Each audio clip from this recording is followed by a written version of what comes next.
Hello aspirants, I'm back with another strategy for CMA Inter June 2026 and this is for Group 2 Corporate Accounting and Auditing Strategy। अब देखो ये particularly subject है ना काफ़ी scoring है। अगर आपको स्कोर करना है तो आप 70-80 स्कोर कर सकते हो। अगर आपका इसमें मतलब क्या बोलते हैं ग्रिप है इस पर्टिकुलर सब्जेक्ट में तो आपको मतलब ये पास करवा सकता है ग्रुप 2 इजीली। तो सबसे पहले हम एमसीक्यू का ब्रेकडाउन देखते हैं। एमसीक्यू ब्रेकडाउन देखने से पहले आपको बता दूं ये वाला जो पीडीएफ है आपको डिस्क्रिप्शन बॉक्स में नहीं तो कमेंट सेक्शन में मिल जाएगा तो वहां से डाउनलोड कर लेना। तो अब आते हैं एमसीक्यू ब्रेकडाउन पे। देखो यहाँ पे मैंने पूरा एमसीक्यू ब्रेकडाउन कर दिया इसका कि अकाउंटिंग एंड शेयर्स और डिबेंचर्स में से दो एमसीक्यूज आना कन्फर्म है। ठीक है, एक थियरी वाला आता है एक प्रैक्टिकल वाला आता है। नहीं तो दोनों के दोनों थियरी वाले आते हैं। तो जो कोई भी छोड़ के जा रहा है ना तो थोड़ा बहुत समझ के लेना, बेसिक समझ के लेना। अगर 11 12th में किया होगा तो भी कोई इशू नहीं है, बस पढ़ के जाना। जैसे कि बाय बाय का हो गया, ईसॉप का हो गया, तो वो थोड़ा बहुत कंडीशंस रहते हैं। जो नया नहीं पढ़ा होता है उसको थोड़ा बहुत कंडीशंस पढ़ के जाना जिससे कि आपको हेल्प मिले यहाँ पे। कैश फ्लो से भी एक एमसीक्यू हमेशा से होता है। जैसे कि ये पर्टिकुलर एक्टिविटी कहाँ से है, मतलब ऑपरेटिंग एक्टिविटीज में से है, इन्वेस्टिंग एक्टिविटीज में क्या आता है क्या नहीं आता है, तो उसका एमसीक्यू यहाँ पे पूछा जाता है। फाइनेंशियल स्टेटमेंट्स ऑफ कंपनी से एक एमसीक्यू आता है। फॉर एग्जांपल वो बोलेगा कि करंट एसेट्स में क्या इंक्लूड होता है, तो आपको ऑप्शंस दिए जाएंगे। या फिर बैंक ओवरड्राफ्ट कौन से इसमें होता है, मतलब non current liability, non current current liabilities and provisions etcetera etcetera. इस तरह का फाइनेंशियल स्टेटमेंट्स ऑफ कंपनी का एक पर्टिकुलर एमसीक्यू होता है। देन उसके बाद इंश्योरेंस कंपनी का एक मतलब कॉमन है उसका, मतलब मुझे अभी याद नहीं है बट कॉमन एमसीक्यू है। आपको पास्ट ईयर में जो एमसीक्यू आता है वही करके जाना है, वही आएगा बार बार। बैंकिंग कंपनी का एक एमसीक्यू, इलेक्ट्रिसिटी कंपनी का अभी तक एक भी एमसीक्यू नहीं आया, एक भी एमसीक्यू देखा नहीं गया। फिर भी इसका एमसीक्यू आ सकता है ऐसा मानना है मेरा। अगर नहीं आया तो भी कोई इशू नहीं है। देन उसके बाद यहाँ पे इंडियन एएस का एमसीक्यू ज़्यादा पूछता नहीं है इंस्टीट्यूट। इंस्टीट्यूट ज़्यादातर ये ऊपर वाले चैप्टर्स का ही पूछता है। बट दिसंबर 2025 में उन्होंने ज़रा धप्पा किया था, तो जून 2026 में थोड़ा केयरफुल रहना क्योंकि इंस्टीट्यूट पूछ सकता है। क्योंकि अभी क्या है ना, दिसंबर 2025 में इंस्टीट्यूट ने पैटर्न चेंज किया था। तो वो पैटर्न के चलते इन्होंने क्या पता इंडियन एएस से भी अभी एमसीक्यू पूछना चालू कर दिया हो। अब आते हैं ऑडिटिंग के ऊपर। तो ऑडिटिंग में कौन से एमसीक्यूज आते हैं, तो ऑडिटिंग में ऑडिट डॉक्यूमेंट एंड एविडेंस जो चैप्टर 6 का पार्ट है, उसमें से एमसीक्यूज काफी बार आते हैं। जैसे कि ऑडिट डॉक्यूमेंट हो गया, ऑडिट का पेपर्स हो गए, ऑडिट डॉक्यूमेंटेशन में फाइलिंग हो गया, ऑडिट फाइल हो गया। तो उसके बारे में ऑडिट एविडेंस में भी काफी बार पूछा जाता है कि ऑडिट रिस्क, ऑडिट का बहुत कुछ चैप्टर 6 में है, तो वहां से वो 2 या 3 एमसीक्यू पूछता ही पूछता है। तो दिसंबर 2025 में तो उसने पूछा नहीं था। बस इस बार वो पूछने के चांसेस हाई लेवल के हैं, तो वो करके जाना। ओके, कॉस्ट ऑडिट से एक एमसीक्यू आता है, मतलब कॉस्ट ऑडिट रिपोर्ट के बारे में आता है कि भाई ये पर्टिकुलर कॉस्ट ऑडिट रिपोर्ट का फॉर्म है तो इसके लिए क्या, मतलब ये कौन सा फॉर्म है, किसके लिए यूज किया जाता है। तो उसका एक एमसीक्यू आता है कॉस्ट ऑडिट का। ठीक है, दिसंबर 2025 में नहीं आया था तो इस बार आने के चांसेस 100% है। कॉस्ट ऑडिट रिपोर्ट का करके जाना। अगर कॉस्ट ऑडिट रिपोर्ट नहीं पता है कि ऑडिटर अपॉइंट कौन से फॉर्म से होता है, उसको अगर रेजिग्नेशन देना है तो कौन सा फॉर्म लगता है, तो वो फॉर्म्स करके जाना, वो फॉर्म्स ही पूछता है। पास चेक ही करके जाना, कोई इशू नहीं आएगा। प्रोविजन फॉर कंपनीज में से चैप्टर 7 में से एक एमसीक्यू आता है। Then audit report, audit report में से क्या आता है, तो क्वालिफाइड ओपिनियन, डिस्क्लेमर ओपिनियन, इसके बारे में क्या आता है ऑडिट रिपोर्ट में आता है। नहीं तो वो पूछेगा आपको कि पर्टिकुलर ऑडिट रिपोर्ट में क्या क्या इंक्लूडेड होता है या फिर क्या इंक्लूड नहीं होता है। तो उस तरह के एमसीक्यूज ऑडिट रिपोर्ट में वो पूछता है। ऑडिट ऑफ डिफरेंट इंटिटीज में क्या एमसीक्यूज रहते हैं, ऑडिट ऑफ डिफरेंट इंटिटीज में ये रहेगा कि कोऑपरेटिव सोसाइटीज को रिजर्व कितना मेंटेन करना पड़ता है, एंड डिविडेंड ले सकते हैं या नहीं ले सकते, एक्सेट्रा एक्सेट्रा। तो काफी कॉमन से 10% 20% ऐसा कुछ तो है। कोऑपरेटिव सोसाइटी में पंचायत का एक एमसीक्यू पूछा जाता है। एमसीक्यू काफी बार पंचायत वाला भी पूछता है, मतलब local government panchayat and all. तो पास्ट ईयर का एमसीक्यू किया फिर भी आपका हो जाएगा। देन उसके बाद audit risk and internal control में से भी एमसीक्यू पूछता है। मतलब आपको बोलेगा कि डिटेक्शन कौन सी किस तरह के रिस्क होते हैं, तो डिटेक्शन रिस्क, इंटरनल रिस्क, ऐसे बहुत सारे 3 4 कंट्रोल रिस्क। तो 2 3 रिस्क है, उसमें से चौथा रिस्क जो है ना वो नहीं होगा आपका। ठीक है, मतलब ऑडिट रिस्क नहीं होगा, तो वो ऐसे पर्टिकुलर एमसीक्यू वहां पे वो पूछता है। तो ये आपका हो गया एमसीक्यू का ब्रेकडाउन। मैंने आपको बता दिया क्या क्या करना है। और हाँ, एमसीक्यूज करने के लिए एमसीक्यू बैंक इसका करके जाना, उसमें से ही 8 से 10 एमसीक्यूज आ जाएंगे। अब आते हैं पेपर पैटर्न एनालिसिस। अभी पेपर पैटर्न एनालिसिस करने से पहले आपको जून 2026 का पेपर बता दूं किस तरह से होगा।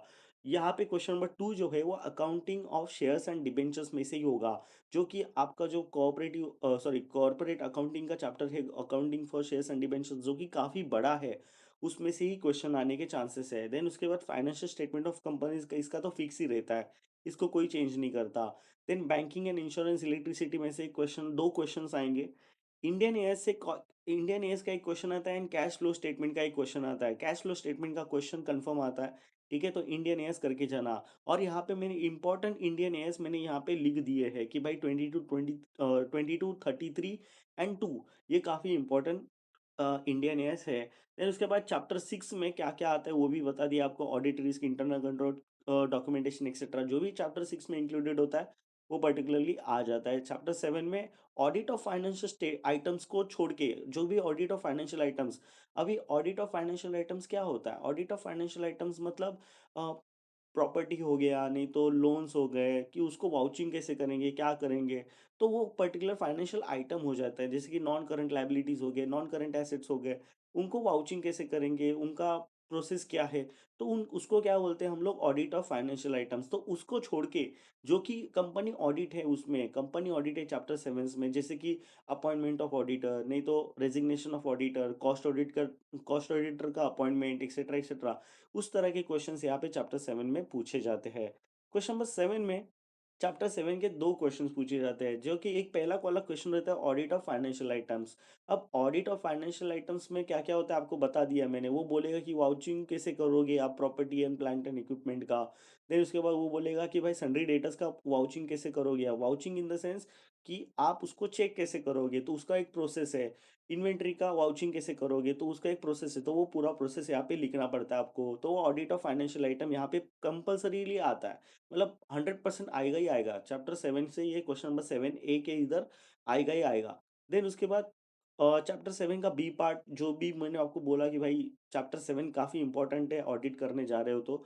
एंड देन चैप्टर 8 में क्या होता है, ऑडिट ऑफ डिफरेंट एंटिटीज, मतलब होटल का हो गया, नहीं तो स्कूल का ऑडिट हो गया, होटल का क्या बोलते हैं, ऑडिट हो गया। तो इस पर्टिकुलर चीज़ों के क्या होते हैं, ऑडिट होते हैं, ठीक है। तो उन ऑडिट को भी मतलब पढ़ के जा सकते हो, ये मेरा मानना है करके जाना, ठीक है। अब मेरे हिसाब से कौन सा पर्टिकुलरली करना चाहिए, तो मैं आपको फटाफट से रैप अप कर देता हूँ।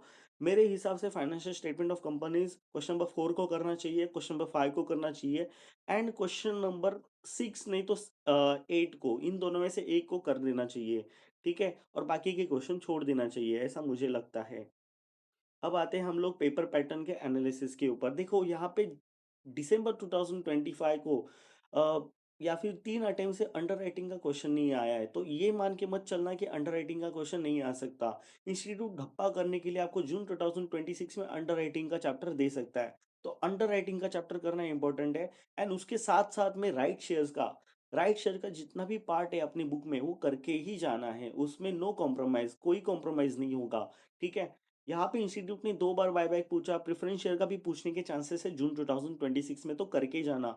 और इक्विटी शेयर का भी पूछ सकता है, मतलब वो कॉल्स करते हैं ना, forfeited calls, pro rata allotment etcetera etcetera, तो उसमें से भी एक पूछ सकता है, ऐसा मुझे लगता है। बट ठीक, अगर पास्ट ईयर देखा तो under writing and right share उनका फेवरेट है, ठीक है, तो उनके आने के चांसेस मुझे ज्यादा लग रहे हैं जून 2026 में, क्योंकि 3 अटेम्प्ट से नहीं आए हैं वो, तो इंस्टीट्यूट क्या करता है, अरे बाप रे मैं तो भूल गया इसको डालना, अभी डाल देता हूँ, तो ऐसा डाल देता है, ठीक है। देन फाइनेंशियल स्टेटमेंट्स आपको पता ही है, 14 मार्क्स का आता ही है। अब यहाँ पे क्वेश्चन नंबर 4 में बैंकिंग एंड इंश्योरेंस, ये वाले दोनों पार्ट्स है ना, काफी इंपॉर्टेंट है। बैंकिंग एंड इंश्योरेंस को करके ही जाना है आपको। इंश्योरेंस का balance sheet and profit and loss account थोड़ा बहुत देख के लेना। बैंकिंग का जो भी कॉमन एडजस्टमेंट्स रहते हैं, ठीक है, वो देख के जाना, जो कि बेसिक्स है बैंकिंग का, जो कि पास्ट के क्वेश्चन पेपर भी कर लिए ना, फिर भी इनफ है आपके लिए। इंश्योरेंस का क्लेम्स करके जाना, और इलेक्ट्रिसिटी का आपको क्या करना है, वर्किंग कैपिटल कैसे कैलकुलेट करते हैं, और एक है रहता है उसका रिटर्न ऑन इक्विटी वाला एक क्वेश्चन रहता है, तो उसको भी करके जाना। तो ये दो ही क्वेश्चन इलेक्ट्रिसिटी में से रिपीट होते हैं, अगर हुए तो यही रिपीट होंगे, तो उससे बाहर नहीं होंगे। इंश्योरेंस में आपको क्लेम्स का करके जाना है, और profit and loss account and balance sheet को देख के जाना है इंश्योरेंस के। बट बैंकिंग में क्या करना है आपको, बैंकिंग में जो भी कॉमन वाला है, ठीक है, जो कि पास्ट ईयर पेपर में आया हुआ है वही करके जाना है। देन उसके बाद इंडियन एएस 19 अभी तक इंस्टीट्यूट ने पूछा नहीं है इतना ज़्यादा, बट इंडियन एएस 33 काफ़ी बार पूछ चुका है, काफ़ी बार पूछ चुका है वो, मतलब काफ़ी बार फेवरेट है उसका इंडियन एएस 33। तो इस बार मुझे ऐसा लग रहा है कि इंडियन एएस 19 पूछ सकता है, क्योंकि मेरे टाइम पे दिसंबर 2024 में उसने पूछा था इंडियन एएस 19। तो इस बार भी चांसेस लग रहे हैं मुझे कि जून 2026 में वो पूछ सकता है। और कैश फ्लो स्टेटमेंट का क्वेश्चन 100% आएगा। मैं लिख के देता हूँ कि कैश फ्लो स्टेटमेंट आपको जून 2026 में मिलेगा ही मिलेगा। ओके। इंडियन ईयर्स 2 भी करके जाना है, मतलब ऊपर ऊपर से करके जाना है, ज़्यादा मुश्किल नहीं है, बुक के क्वेश्चंस करके जाओ। यहाँ पे आपको पता ही है चैप्टर्स के बारे में मैंने बता दिया है। And that's my overall strategy. और इस पर्टिकुलर सब्जेक्ट को अगर आपने अच्छे से किया और आपने एमसीक्यूज भी अच्छे से समझे, तो आप इसमें 60 प्लस आराम से ला सकते हो। मैंने काफ़ी लोगों को देखा है 70 प्लस भी लेके आते हुए इस पर्टिकुलर सब्जेक्ट में। एंड ये स्ट्रैटेजी फॉलो करना आपको काफ़ी यूज़फुल रहेगा। और कल मैं लाने वाला हूँ कॉस्टिंग की स्ट्रैटेजी, तो उसके लिए तैयार रहना। Thank you, bye bye.